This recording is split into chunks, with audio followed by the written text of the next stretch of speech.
उपवाक्य ऐसा पद समूह जिसका अपना स्वतंत्र अर्थ हो, जो एक वाक्य का भाग हो और जिसमें एक उद्देश्य और विधेय हो, उपवाक्य कहलाता है। उपवाक्य को और अच्छी तरह से समझने के लिए आप पहले ये नीचे उपवाक्य के जो पॉइंट्स लिखे हैं मैंने उन्हें देखिए।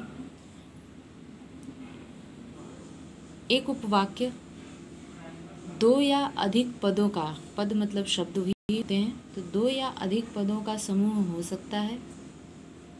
ये वाक्य का एक अंश होता है या भाग होता है। इसमें उद्देश्य और विधेय भी होता है। ये उपवाक्य अक्सर उपवाक्यों का प्रारंभ अक्सर कि, जिससे, ताकि, जो, जितना, क्योंकि, यद्यपि आदि शब्दों से होता है। ये इनकी पहचान है। उदाहरण अब देखिए, आप इसे और अच्छी तरह से समझ पाएंगे। माँ ने कहा कि मैं खेलूँगा। माँ ने कहा कि मैं खेलूँगा। इसमें माँ ने कहा प्रधान वाक्य है और कि मैं खेलूँगा ये आश्रित उपवाक्य है। देखिए यहाँ पर अगर ध्यान से हम देखें तो दो सेंटेंस हो जाते हैं। माँ ने कहा एक और दूसरा है कि मैं खेलूँगा। तो माँ ने कहा ये मुख्य वाक्य है। हम लोग इसे कभी कभी प्रधान उपवाक्य भी बोल देते हैं। तो ये प्रधान वाक्य या उपवाक्य है और इसी पर डिपेंडेंट यह दूसरा वाक्य है जो आश्रित उपवाक्य कहलाएगा। डिपेंडेंट मतलब आश्रित ही होता है, तो ये दूसरा आश्रित उपवाक्य है। इसमें देखिए तीन शब्दों से या तीन पदों से मिलकर बना है।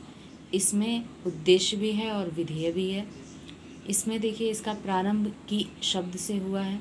तो ये तीनों पॉइंट्स इसमें क्लियर हैं और साथ ही साथ ये वाक्य का एक भाग है, इसलिए यह आश्रित उपवाक्य है।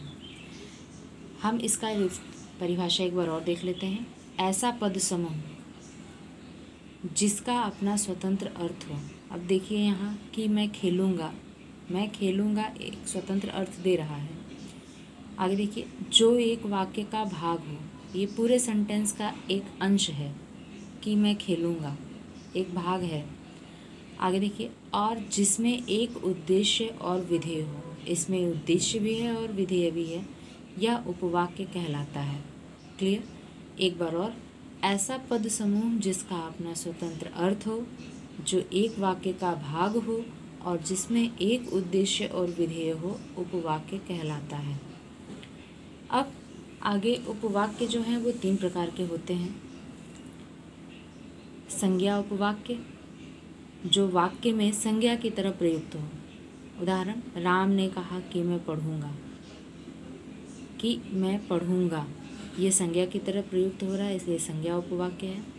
विशेषण उपवाक्य दूसरा है, जो विशेषण की तरह प्रयुक्त होता है। जो उपवाक्य विशेषण की तरह प्रयुक्त हो वो विशेषण उपवाक्य कहलाएगा। उदाहरण, कल जो व्यक्ति आया था आज भी आया है। अब यहाँ पर कल जो व्यक्ति आया था ये विशेषता बता रहा है, इसलिए विशेषण उपवाक्य की तरह प्रयुक्त हो रहा है, विशेषण उपवाक्य कहलाएगा। क्रिया विशेषण उपवाक्य, जो उपवाक्य क्रिया विशेषण की तरह प्रयुक्त हो वो क्रिया विशेषण उपवाक्य कहलाएगा। जैसे जब पानी बरसता है तब मेढक बोलते हैं, इसमें जब पानी बरसता है क्रिया विशेषण उपवाक्य है। इसके बाद अब हम आपको बताएंगे मिश्र वाक्य। मिश्र वाक्य क्या होता है?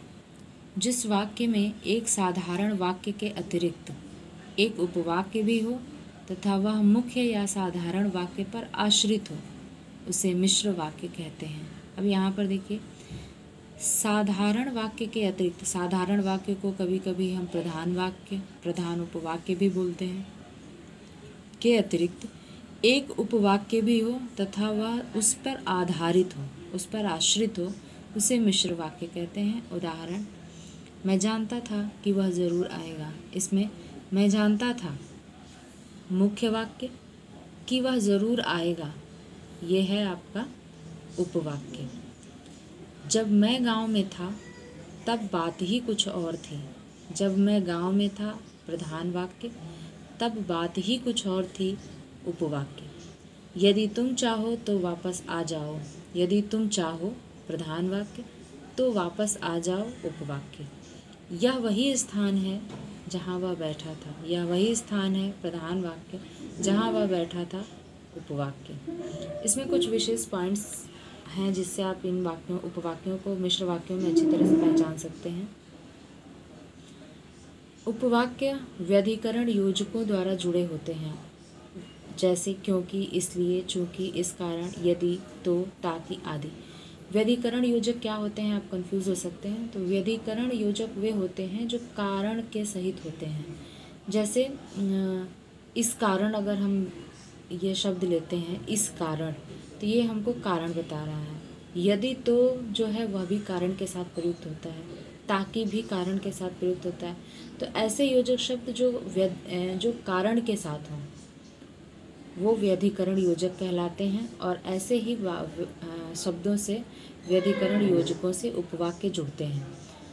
अच्छा, आगे है दूसरा पॉइंट। उपवाक्य किसी भी वाक्य के प्रारंभ में आ सकते हैं, अंत में आ सकते हैं, या बीच में भी हो सकते हैं। फिर है प्रधान वाक्य की क्रिया ही मुख्य क्रिया होती है। जो मुख्य वाक्य होता है उसकी ही क्रिया मेन होती है। जैसे उदाहरण देख लीजिए यहाँ पे, यदि तुम चाहो तो वापस आ जाओ। तीसरा उदाहरण जो इसमें दिया उसे देखिए, यदि तुम चाहो तो वापस आ जाओ। इसमें चाहो जो है वो मुख्य क्रिया है और वापस आ जाओ मुख्य क्रिया नहीं है, वो उपवाक्य की क्रिया कहलाती है। लेकिन जो मेन क्रिया होती है वो प्रधान वाक्य की ही क्रिया होती है। इसके बाद हम संयुक्त वाक्य देखेंगे। संयुक्त वाक्य, जिस वाक्य में दो या दो से अधिक सरल या मिश्र वाक्य आपस में किसी अव्यय या योजक से जुड़े हों वह वाक्य संयुक्त वाक्य कहलाता है। ये वाक्य एक दूसरे पर आश्रित नहीं होते हैं। उदाहरण, आप घूमने जाएंगे या यहीं रुकेंगे। इस उदाहरण में देखिए, आप घूमने जाएंगे ये एक वाक्य, यहीं रुकेंगे ये दूसरा वाक्य। अब ये या समुच्चय बोधक अव्यय के साथ जुड़ा हुआ है, इसमें दो वाक्य सरल वाक्य हैं और ये समुच्चय बोधक अव्यय के साथ जुड़ा हुआ है, इसलिए संयुक्त वाक्य है। दूसरा उदाहरण देखिए, वह अस्वस्थ था इसलिए परीक्षा में असफल हो गया। ठीक है। सूर्योदय हुआ और चिड़िया गाने लगी। दो वाक्य इसमें भी हैं। जब परिश्रम करेंगे तभी सफलता मिलेगी, इसमें भी दो वाक्य हैं।